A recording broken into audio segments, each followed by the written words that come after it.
નમસ્કાર, આપ જોઈ રહ્યા છો ન્યૂ ભારત ન્યૂઝ। નજર કરીએ આજના વિશેષ સમાચાર પર અને હું છું આપની સાથે ધ્રુવી। રાજકોટમાંથી માનવતાને ઉજાગર કરતી એક ઘટના સામે આવી છે, જે આજે શહેરભરમાં ચર્ચાનો વિષય બની છે।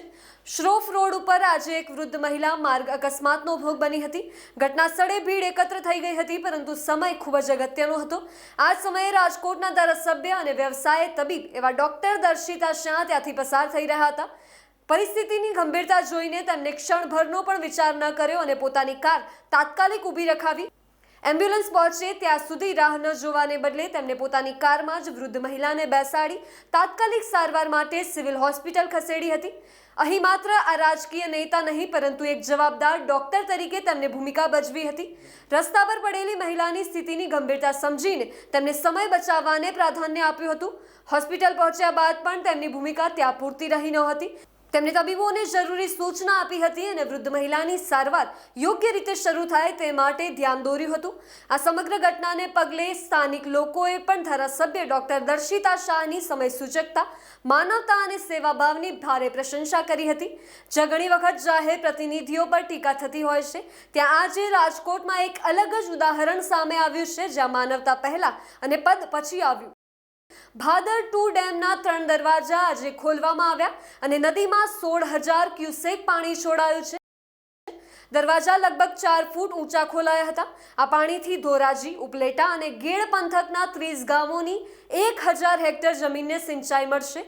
ખેડૂતોમાં આ સમાચારથી ખુશીનો માહોલ જોવા મળી રહ્યો છે। સમયસર પાણી મળવાને કારણે ઘઉં, ચણા અને જુવારના શિયાળુ પાકને ખાસ ફાયદો થશે। કુતિયાણા રાણાવાવ વિસ્તારના ધારાસભ્ય કાંધલ જાડેજાએ આ સિંચાઈ માટે મહત્વપૂર્ણ રજૂઆત કરી હતી। કુતિયાણા અને રાણાવાવ પંથકના ગેડ વિસ્તારના ખેડૂતો માટે પણ આ પગલાંનો સીધો લાભ થશે, જે હાલની સિઝનમાં પાક માટે મહત્વપૂર્ણ સાબિત થશે। વિશેષ સમાચારમાં આગળ નજર કરીએ તો રાજકોટથી ચોંકાવનારા સમાચાર સામે આવ્યા છે। શહેરમાં એવી ઘટના સામે આવી છે, જે પોલીસ મથકની સુરક્ષાને લઈને મોટા પ્રશ્નો ઊભા કરે છે। ગાંધીગ્રામ પોલીસ મથક પર કેટલાક શખ્સોએ ખુલ્લેઆમ સોડા બોટલ ફેંકી હતી, જેના કારણે મથકની દિવાલો અને વિન્ડોઝ પર ઘા પડી ગયા હતા। આ બનાવમાં કોઈ જાનહાનિ તો થઈ ન હતી, પરંતુ પોલીસ કર્મીઓ અને સ્થાનિકો માટે આ ગંભીર ચિંતાનું કારણ બની ગયું છે।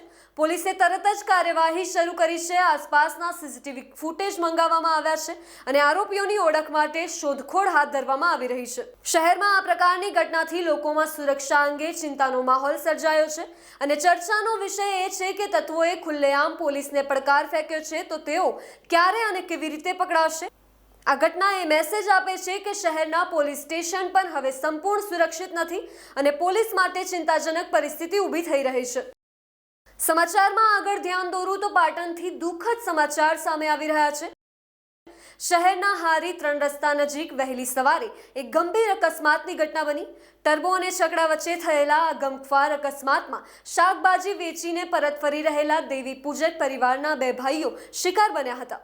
આ બનાવ એટલો ભયંકર હતો કે એક ભાઈની ઘટના સ્થળે જ મોત થઈ હતી, જ્યારે બીજા ભાઈનું સારવાર દરમિયાન મોત નીપજ્યું હતું।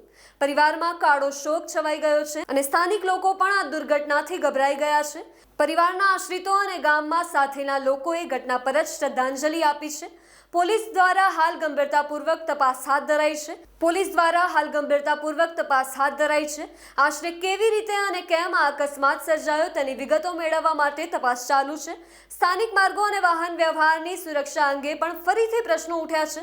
આ બનાવમાં સ્થાનિક લોકો માટે એક મોટો સંદેશ છે કે માર્ગ પર સાવધાની ખૂબ જ જરૂરી છે અને આ પ્રકારના અકસ્માતો ટાળવા માટે માર્ગ સુરક્ષા અને નિયમોનું પાલન અનિવાર્ય છે। સમાચારમાં આગળ નજર કરીએ તો જામનગરથી ખેતીકારો માટે ચિંતાજનક સમાચાર સામે આવી રહ્યા છે। જામનગર જિલ્લામાં ડુંગળીના પાકના ભાવ ખેડૂતોને આર્થિક રીતે પાયમાલ કરી રહ્યા છે। હાલ હાપા એપીએમસી યાર્ડમાં ડુંગળીની હરાજી પ્રતિ મણ 20 રૂપિયાથી શરૂ થઈને 400 રૂપિયા સુધી પહોંચી છે। છતાં ઉત્પાદન ખર્ચ સામે આ ભાવ ખેડૂતો માટે નક્કી અસફળ અને નગણ્ય બની રહ્યો છે, જેના કારણે અનેક ખેડૂતો નિરાશ અને આર્થિક સંઘર્ષમાં ફસાયા છે। યાર્ડના સેક્રેટરી હિતેશ પટેલે જણાવ્યું છે કે દર 3 થી 4 દિવસ યાર્ડ ખાતે ડુંગળીની આવક ખોલવામાં આવે છે। આવકમાં લગભગ 6,000 જેટલી ગુણીનો સમાવેશ થાય છે અને ખેડૂતો આ નગણ્ય ભાવથી પોતાની મુશ્કેલીઓ વ્યક્ત કરી રહ્યા છે। તેઓના અભિપ્રાય મુજબ સરકાર તરફથી કોઈ તાત્કાલિક પગલાં લેવામાં ન આવતા ખેડૂતોની સ્થિતિ વધુ ખરાબ બની ગઈ છે। હવે ખેડૂતો સરકાર તરફથી યોગ્ય સુધારા અને યોગ્ય ભાવની માંગણી કરી રહ્યા છે। સરકાર ફેર વિચારણા કરી અને ખેડૂતોની વહારે આવે તેવી ખેડૂતો ઈચ્છા વ્યક્ત કરી રહ્યા છે, જેથી આગામી સિઝનમાં તેમના પર આર્થિક ભાર ન પડે। આ કેસમાંથી સ્પષ્ટ થાય છે કે ડુંગળીના ભાવ અને ઉત્પાદન ખર્ચ વચ્ચે મોટો ગેપ ખેડૂતો માટે ગંભીર પડકાર બની રહ્યો છે।